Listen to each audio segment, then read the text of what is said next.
Everyone, welcome back to my channel. और मैं बहुत जल्दी विचर के सीज़न 2 के साथ वापस आ गई हूँ। तो आज करने जा रही हूँ एपिसोड 1 का एक्सप्लेनेशन। लेकिन इससे पहले अगर आप लोगों ने सीज़न 1 के सारे एपिसोड से एक्सप्लेनेशन नहीं देखे हैं तो मैं रेकमेंड करूँगी पहले आप उन वीडियोज़ को देखें, उसके बाद ये वीडियो देखें। और अगर अभी तक आप लोगों ने मेरे चैनल को सब्सक्राइब नहीं किया है तो प्लीज़ कर दें, और वीडियो पसंद आएगा तो डेफिनेटली लाइक कर दीजिएगा। तो चलिए देरी ना करते हुए स्टार्ट करते हैं आज का एपिसोड की शुरुआत में हम 3 अनजान लोगों को देखते हैं, जिसमें 2 महिलाएं और 1 पुरुष है। वो रात के अंधेरे में आश्रय ढूंढने के लिए भटक रहे होते हैं। वो एक गांव में पहुंचते हैं, लेकिन वहाँ कोई भी इंसान उन्हें नज़र नहीं आता है, यहाँ तक कि कोई जानवर भी नहीं दिखता है। फिर फाइनली वो एक घर में पहुंचते हैं, उसका दरवाज़ा खटखटाते हैं, लेकिन वहाँ कोई भी नहीं होता है। तभी वो आदमी पीछे पलट कर देखता है कि एक बहुत बड़ा राक्षस कहीं से आता है और उन पर अटैक करता है। एक महिला को वो उठाकर ले जाता है और थोड़ी देर बाद उसकी डेड बॉडी वहाँ गिरती है। दूसरी लड़की जो बची होती है वो बहुत डर रही होती है। तभी अचानक वो राक्षस फिर से आता है और उसे लेकर उड़ जाता है। यहाँ से फिर सीन शिफ्ट होता है उसी युद्ध के मैदान में जहाँ निल्फगार्ड और जादूगरों के बीच में लड़ाई हुई थी, और इस लड़ाई का अंत येनिफर ने किया था। हम अभी देख रहे हैं कि यहाँ टिसाया और विल्गेफोर्थ लाशों के बीच घूम रहे हैं, अपने लोगों को ढूंढ रहे हैं। टिसाया सभी मरे हुए लाशों के मेमोरीज खंगाल रही है ताकि उसे येनिफर का कोई क्लू मिल सके, ताकि उसे पता चल सके कि आखिर येनिफर गायब कहाँ हो गई है। विल्गेफोर्थ पहुँचता है टिसाया के पास और उसे समझाता है कि यहाँ हजारों की संख्या में लाशें पड़ी हैं, तुम किस किस की मेमोरीज देखोगी येनिफर को ढूंढने के लिए। फिर दोनों ये मान लेते हैं कि येनिफर इस युद्ध में मारी जा चुकी है। फिर भी टिसाया येनिफर का नाम चिल्लाती रहती है, उसे पुकारती रहती है। तभी किसी और की भी आवाज़ उसे सुनाई पड़ती है जो येनिफर को ढूंढ रहा होता है। पलट कर देखती है तो वहाँ गेराल्ट होता है। गेराल्ट सिरी को लेकर के येनिफर को ढूंढ रहा होता है, उसका नाम पुकार रहा होता है। तभी वो टिसाया के पास पहुंचता है, टिसाया से येनिफर के बारे में पूछता है। टिसाया बताती है कि इस युद्ध में येनिफर की मृत्यु हो गई है, और ये बात सुनकर विचर जो है वो काफ़ी दुखी हो जाता है। वो चुपचाप वहाँ से पलट कर जाने लगता है। अगले सीन में हमें येनिफर को दिखाया जाता है जो एक पेड़ के नीचे बेहोशी की हालत में है। इसका मतलब कि येनिफर युद्ध में मारी नहीं गई थी। उसकी आंख खुलती है, उसके हाथ बंधे हुए हैं, वो खुद बंधी हुई है, और वहाँ होती है फ्रिंजला, यानी कि निल्फगार्ड वालों ने येनिफर को कैद कर लिया है, वो उनकी युद्ध बंदी है। इसके बाद फिर से सीन शिफ्ट होता है विचर और सीरी के पास। येनिफर की न्यूज़ मिलने के बाद विचर डिसाइड करता है कि वो किरी मोरन जाएगा अपने ट्रेनिंग स्कूल।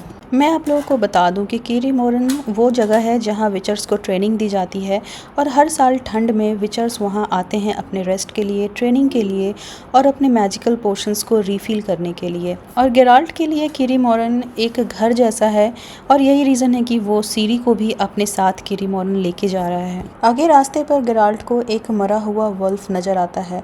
उसे देखकर उसे इंट्यूशन होता है कि कुछ तो गलत है। उसे एग्जामिन करने के लिए गेराल्ट एक चाकू लेकर आगे बढ़ता है। तभी अचानक रोच यानी गेराल्ट का घोड़ा पैनिक करने लगता है। उसे कंट्रोल करने के लिए विचर एक मैजिक परफॉर्म करता है, जिसमें वो अपने हाथों की मदद से एक मुद्रा बनाता है जिसे आक्साई कहते हैं। इससे घोड़ा जो है वो शांत हो जाता है। ट्रेनिंग के दौरान विचर्स को फाइटिंग स्किल के साथ साथ कुछ मैजिक्स भी सिखाई जाती है। इस मैजिक के असर से रोच बिल्कुल शांत हो जाता है। उसके बाद विचर जाता है उस वुल्फ को चेक करने। वो उसको एग्ज़ामिन करता है, उसके फ्लैश को टेस्ट भी करता है। उसे कुछ तो गलत लगता है, लेकिन वो समझ नहीं पाता है अभी कि यहाँ क्या गलत है। उसके बाद दोनों यानी सीरी और विचर आगे बढ़ते हैं। धीरे धीरे रात हो जाती है। उन्हें रुकने के लिए कोई जगह चाहिए होता है। उन्हें पास में एक छोटा सा गांव दिखता है, और मैं आप सभी को याद दिला दूं कि ये वही गांव है जिसे एपिसोड की शुरुआत में दिखाया गया था, और यहाँ अभी भी कोई भी इंसान या जानवर नहीं दिख रहा है। विचर को ये बात बहुत अजीब लग रही है। वो सीरी से कहता है कि इस गांव में मेरे जान पहचान का कोई एक व्यक्ति है। विचर सोचता है कि वो आज की रात यहीं रुक जाएगा, और वो उस घर की तरफ आगे बढ़ता है देखने के लिए कि वहाँ सब कुछ ठीक है या नहीं। तभी उस घर का दरवाज़ा बहुत तेज़ी से आवाज़ के साथ खुल जाता है, और उसके सारे खिड़की दरवाजे बहुत तेज़ी से खुल बंद होने लगते हैं, जैसे कि वो सीरी और विचर को डराने की कोशिश कर रहे हैं। तभी मेन दरवाजे से एक मॉन्स्टर विचर पर हमला करता है। इसकी शक्ल किसी वाइल्ड बोर जैसी थी, लेकिन शरीर इंसान जैसा था। वो विचर के ऊपर कूदता है। विचर उसे मारने ही वाला होता है कि वह उसे चिल्लाकर बताता है कि वो नेवलिन है, यानी कि विचर का दोस्त। विचर वहीं रुक जाता है। फिर वो मॉन्स्टर जिसका नाम नेवलन है और वो विचर का फ्रेंड है, इन दोनों का स्वागत अपने घर में करता है। विचर सीरी को बताता है कि हाँ, ये नेवलन है, उसका बहुत पुराना फ्रेंड। नेवलन उन दोनों की बहुत अच्छी मेहमान नवाजी करता है, उनके खाने पीने से लेकर नहाने तक का ध्यान रखता है। सीरी बहुत थकी हुई थी, इसलिए उसके लिए बाथटब तक मंगवाता है अपनी जादू की हेल्प से। सीरी नहाती है, नहाते समय उसे कुछ हलचल महसूस होती है छत में, लेकिन फिर सीरी इस बात पर ध्यान नहीं देती। उसे सामने नजर आता है एक बहुत ही सुंदर ड्रेस। उसे लगता है कि शायद नेवलन ने ही उसके लिए वहाँ रखा है। फिर वो नहाने के बाद उसे पहन लेती है। फिर एज अ व्यूअर हम देख पाते हैं कि सीलिंग में ठीक उसी जगह से 2 आंखें सीरी को घूरे जा रही हैं। और मैं सच बताऊं, विचर के अभी तक के सारे एपिसोड में ये सीन मुझे मोस्ट क्रीपी और हॉरिबल फील हुआ था। एनीवेज, आगे बढ़ते हैं। सीरी वो ड्रेस पहनती है और आती है गेराल्ट और नेवलन के सामने। नेवलन जैसे ही सीरी को दिखता है वो थोड़ा सा चौंक जाता है, लेकिन फिर वो अपने मन के भाव को छिपाता हुआ खुद को संभालता है और सीरी की तारीफ करता है और वहाँ पास बैठने को कहता है। इसके बाद तीनों अपना डिनर करते हैं। डिनर के बीच तीनों के बीच में हंसी मजाक भी होती है, बहुत सारी बातें होती हैं। सीरी नेवलन से पूछती है कि वो विचर से कैसे मिला। नेवलन अपने माता पिता की तस्वीर की तरफ इशारा करता है और कहता है, ये मेरे माता पिता हैं। बहुत साल पहले जब मैं काफ़ी यंग था, मैं इसी गाँव में अपने माता पिता के साथ रहता था, तभी एक वाइवरेन नामक मॉन्स्टर इस गांव में आ गया। अगर वाइवरेन मॉन्स्टर की बात करें तो वो देखने में कुछ ड्रैगन की तरह होता है, लेकिन वो ड्रैगन बिल्कुल भी नहीं होता। उसका सामने का सर जो है वो थोड़े बकरे जैसा दिखता है और वो काफ़ी डेंजरस होता है। वापस आते हैं कहानी पर। नेवलन उस वाइवरेन मॉन्स्टर को मारकर अपने माता पिता को इम्प्रेस करना चाहता था, इसलिए वह उसे मारने के लिए निकल पड़ता है, लेकिन वो गलती से उसी की गुफा में गिर जाता है, जिससे कि उसकी जान खतरे में आ जाती है। तब वहाँ गेराल्ट पहुँचता है और उसकी जान बचाता है और साथ ही उस मॉन्स्टर को भी मार देता है और उसका कटा हुआ सर नेवलन के हाथ में देता है और नेवलन के माता पिता से कहता है कि इसे नेवलन ने ही मारा है। इस कहानी से सीरी बहुत इम्प्रेस होती है। वो सोचती है ऊपर से इतना कठोर दिखने वाला विचर अंदर से कितना सॉफ्ट हार्टेड है। गेराल्ट नेवलन से पूछता है कि तुम्हारे चेहरे के साथ क्या हुआ है, तुम तो पहले नॉर्मल दिखते थे। इस बात पर नेवलन कहता है कि ये सब कुछ श्राप की वजह से है। गलत संगति में पड़कर मैंने एक मंदिर में आग लगा दी थी, तो वहाँ के प्रीस्ट ने मुझे यही श्राप दिया था। तभी अचानक छत से कुछ आवाज़ें आने लगती हैं। सीरी नेवलन से पूछती है कि ये आवाज़ें कैसी हैं जो छत से आ रही हैं। नेवलन बताता है कि ऊपर एक बिल्ली है जिसका नाम विरीना है और उसे अनजान लोगों का आना पसंद नहीं है, शायद इसीलिए वो बेचैन है। लेकिन गेराल्ट को कुछ शक होता है, तो वो नेवलन से कहता है कि मैं बाहर एक चक्कर लगाकर आता हूँ। इसके बाद कहानी शिफ्ट होती है अर्थुजा में, जहाँ काहिर को बंदी बना लिया गया है। काहिर निल्फगार्ड का एक सैनिक है। वो अभी टिसाया के कब्जे में है। टिसाया उसे काफ़ी टॉर्चर कर रही है। उसे कुछ इन्फॉर्मेशन चाहिए व्हाइट फ्लेम के बारे में, यानी निल्फगार्ड के राजा के बारे में, लेकिन काहिर कुछ भी बताने के लिए तैयार नहीं है। टिसाया बहुत सारे मैजिकल तरीके से उसे टॉर्चर करती है, उससे बहुत कुछ जानने की कोशिश करती है, लेकिन वो सारे टॉर्चर्स को बर्दाश्त कर जाता है।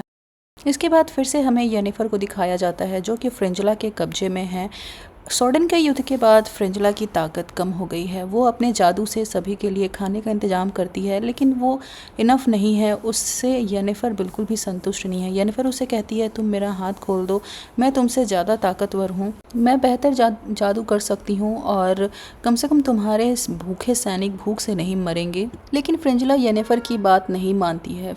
सीन फिर से शिफ्ट होता है विचर पर। वो महल से बाहर आकर जांच पड़ताल कर रहा था कि सब कुछ ठीक है या नहीं, तभी वहाँ उसे कुछ पैरों के निशान मिलते हैं। उसके बाद विचर वहाँ से आ जाता है नेवलन के पास और वो एक गेम खेलने का ऑफर करता है। ये गेम कुछ ट्रूथ एंड डेयर जैसा है, जिसमें कि चाकू से एक तस्वीर पर निशाना लगाना है। ये तस्वीर नेवलन के पिता की है। निशाना सही लगाने वाला सामने वाले से क्वेश्चन पूछेगा, लेकिन यहाँ इत्तेफाक ऐसा होता है कि कोई भी चाकू का निशाना विचर सही लगा ही नहीं पा रहा था। सारे निशाने उसके फेल हो रहे थे, इसलिए सवाल पूछने के सारे मौके सिर्फ नेवलन को ही मिल पा रहे थे। विचर को कुछ डाउट होता है। वो अपने जूते से एक चाकू निकालता है और तस्वीर पर मारता है और वो बिल्कुल निशाने पर जाकर लगता है। एक्चुअली नेवलन ने सारे चाकुओं पर जादू करके रखा हुआ था, इसलिए विचर का निशाना नहीं लगा। विचर उससे पूछता है कि तुम आखिर छिपाना क्या चाहते हो, लेकिन नेवलन विचर के किसी भी सवाल का जवाब नहीं देता और वहाँ से चला जाता है। इसके बाद हमें सीरी के कमरे में उसके छत पर एक अजीब सा क्रीचर दिखाया जाता है, जो कि छत की सीलिंग पर उल्टा चल रहा होता है और ये एक लड़की जैसी है। मैं आपको बता दूं कि विचर के अब तक के सारे एपिसोड में ये एपिसोड सबसे ज़्यादा क्रीपी और डरावना रहा है। सीरी अपने कमरे में चुपचाप सो रही होती है। ये क्रिएचर दीवार के सहारे नीचे उतरकर सीरी के पास पहुंचती है। सीरी शायद कोई डरावना सपना देख रही थी, इसकी वजह से उसके आंखों में आंसू था। ये क्रिएचर उसके आंखों के आंसू को टच करती है, जिससे सीरी की नींद खुल जाती है। सीरी उससे पूछती है कि तुम कौन हो। वो अपना नाम विरीना बताती है। विरीना सीरी से कहती है कि तुम्हें मेरा दिया हुआ ड्रेस कैसा लगा। इस बात पर सीरी चौंकती है कि ये ड्रेस तुमने मुझे दिया था। उसके बाद विरीना सीरी से टेलीपैथी के थ्रू बात करती है, यानी कि बिना लिप्स को हिलाए उससे बात करती है। सीरी उससे पूछती है कि ये तुमने कैसे किया। इस बात के जवाब में वो उसके हाथ पर किस करके उसे सुला देती है। इधर विचर गांव में रात में घूम रहा होता है, तभी उसे वो 3 बॉडीज़ मिलती है जो एपिसोड के शुरुआत में हमने देखा था कि एक मॉन्स्टर ने उन्हें खा लिया था। विचर समझ जाता है यहाँ कोई ब्रक्सा मॉन्स्टर है। अगर ब्रक्सा मॉन्स्टर की बात करें तो ये बिल्कुल वैम्पायर की तरह होता है। यह इंसानों और जानवरों के खून को पीकर जिंदा रहता है। इसके पास गायब होने की शक्ति, इंसानी रूप में ढलने की शक्ति और साथ ही इसके पास बहुत नुकीले क्लॉज होते हैं जिससे ये किसी को भी मार सकती हैं। और ज़्यादातर टाइम ये किसी सुंदर लड़की का वेश बनाकर रहते हैं, जैसे कि यहाँ विरीना है। इसके बाद विचर तुरंत सीरी के पास पहुँचता है। वो उसे उठाता है और कमरे से बाहर निकल कर रोज के पास जाने को कहता है। वो अपना मैजिकल पोशन पीकर लड़ने के लिए बिल्कुल तैयार है। इसके बाद वो ब्रक्सा को ढूंढता है कि वो कहाँ है। सारे कमरों में चेक करने के बाद उसे ब्रक्सा मिलती है नेवेलिन के कमरे में, जो कि नेवेलिन का खून पी रही होती है। विचर को देखते ही विरीना उस पर अटैक करती है। वो बहुत तेज चीखती है जिससे कि साउंड वेव्स आते हैं और विचर उड़ता हुआ जाकर एक दीवार से टकरा जाता है। और इसके बाद स्टार्ट होता है दोनों के बीच में एक घमासान लड़ाई।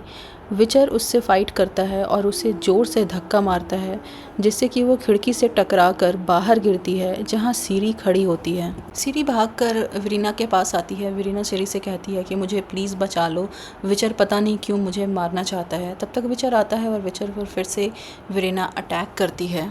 विरीना और विचर के बीच में काफ़ी देर तक लड़ाई चलती है। उसके बाद विरीना अपने असली रूप में यानी कि ब्रक्सा के रूप में आ जाती है। इसके बाद उड़ते हुए ब्रक्सा को काबू कर पाना और भी ज़्यादा मुश्किल होता है, लेकिन विचर फाइनली उसे अपने तलवार से मार डालता है और वो विरीना के रूप में नीचे ज़मीन पर आ गिरती है।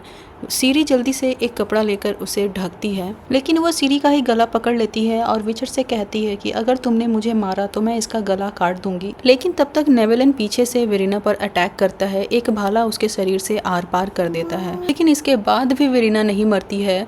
वो अपने गले को पूरी तरह से पीछे घुमा लेती है और भाले को अंदर घुसाती हुई वो नेवेलिन के क्लोज आती है।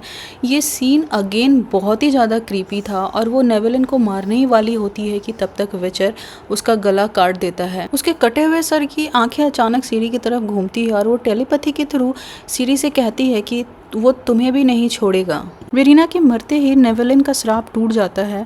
वो एक नॉर्मल इंसान की तरह हो जाता है, लेकिन वो काफ़ी दुखी था। वो विरीना के मरने पर रोता हुआ बताता है कि वो उससे जंगल में मिली थी, वो उससे बहुत प्यार करती थी, उसे कोई फ़र्क नहीं पड़ता था कि मैं कैसा दिखता हूँ, लेकिन गाँव वाले उससे डरते थे क्योंकि वो गाँव वालों को खा जाती थी। इस स्टोरी में हमें नेवेलिन और विरीना की बहुत ही एक अजीब सी स्टोरी बताई गई है, जहाँ दोनों के बीच में एक अजीब सा सेटलमेंट था कि नेवेलिन अपने श्राप की वजह से मर नहीं सकता था और विरीना को ज़िंदा रहने के लिए इंसानी खून चाहिए होता था, इसलिए हर रात वो उसका खून पीती थी।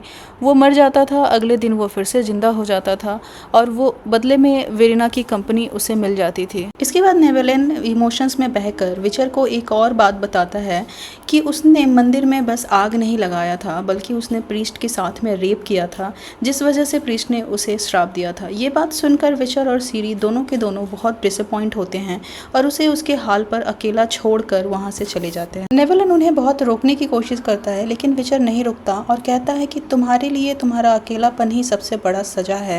इस कहानी से हमें समझ में आता है कि नेवेलिन सिर्फ अपने अपीयरेंस से ही मॉन्स्टर नहीं, बल्कि अपने कर्मों से भी मॉन्स्टर था। नेवेलिन के घर से निकलने के बाद विचर और सीरी जंगल में बाकी की रात बिताते हैं। विचर सीरी से डांटते हुए कहता है कि जब भी मैं तुम्हें कहूँ छिपना है तो छिप जाओ, भागना है तो भाग जाओ। सीरी हाँ में अपना सर हिलाती है। सीरी बहुत दुखी नज़र आ रही है। वो विचर से कहती है कि पता नहीं क्यों मैं जहाँ भी जाती हूँ वहाँ लोग मरते हैं, लोगों की मौत होती है। आपको याद होगा कि दारा ने भी सीरी से यही बात कही थी। इसके बाद सीन शिफ्ट होता है फ्रेंजला और येनिफर के पास। ये लोग रात में अपना कैंप समेटने में लगे हुए हैं आगे बढ़ने के लिए। तभी अचानक उन पर हमला होता है। येनिफर फ्रेंजला से कहती है कि मेरे हाथ खोल दो, मैं सबको बचा सकती हूँ, लेकिन फ्रेंजला उसके हाथ नहीं खोलती है। इससे पहले कि सब संभल पाते, हमले का जवाब दे पाते, सारे के सारे सिपाही मारे जाते हैं। सिर्फ येनिफर और फ्रेंजला ही वहाँ पर जिंदा बचते हैं। और इसके साथ ही सीजन 2 का पहला एपिसोड यहीं समाप्त होता है। कैसा लगा मेरा एक्सप्लेनेशन ज़रूर कमेंट बॉक्स में बताइएगा। अगर कुछ मुझसे रह गया हो या कहीं कोई गलती हुई हो वो भी कमेंट बॉक्स में ज़रूर शेयर कीजिएगा। बहुत जल्दी मिलती हूँ मैं नेक्स्ट एपिसोड के साथ। Till then bye bye.